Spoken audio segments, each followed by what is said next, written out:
Good morning मेरे प्यारे बच्चों। आपने chapter 5 beautiful word of birds reading लगाई, अच्छे से पढ़ा।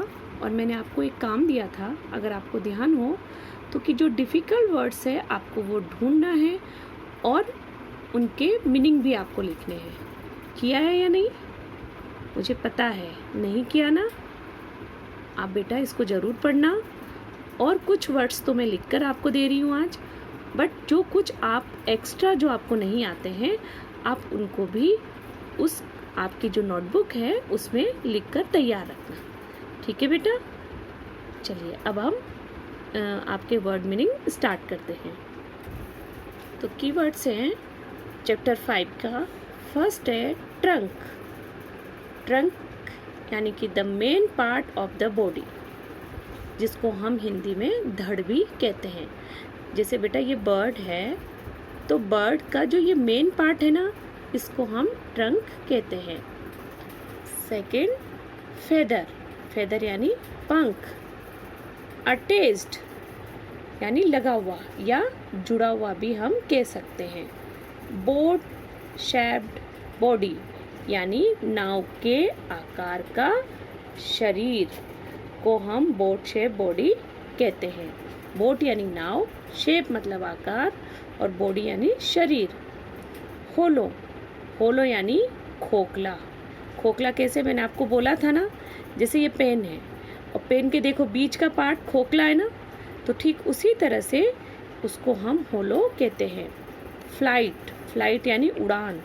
जो पक्षी उड़ते हैं ना बेटा ऐसे करके, इसको हम फ्लाइट कहते हैं। रिमेन।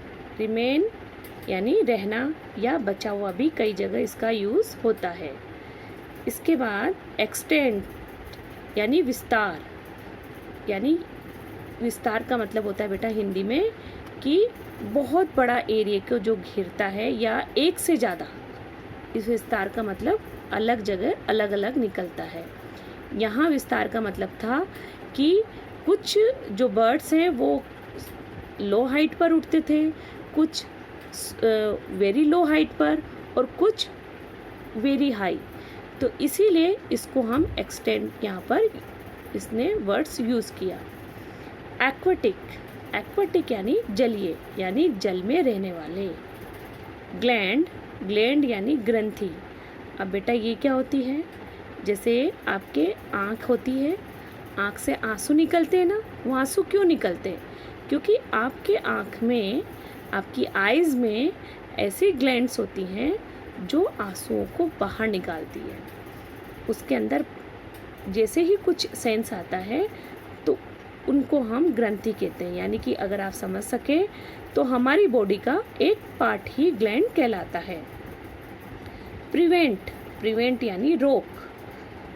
जैसे हम कहते हैं कि जैसे अभी कोरोना महामारी चल रही है बेटा, इस पैंडेमिक माहौल में हम क्या कहते हैं कि वी वियर द मास्क।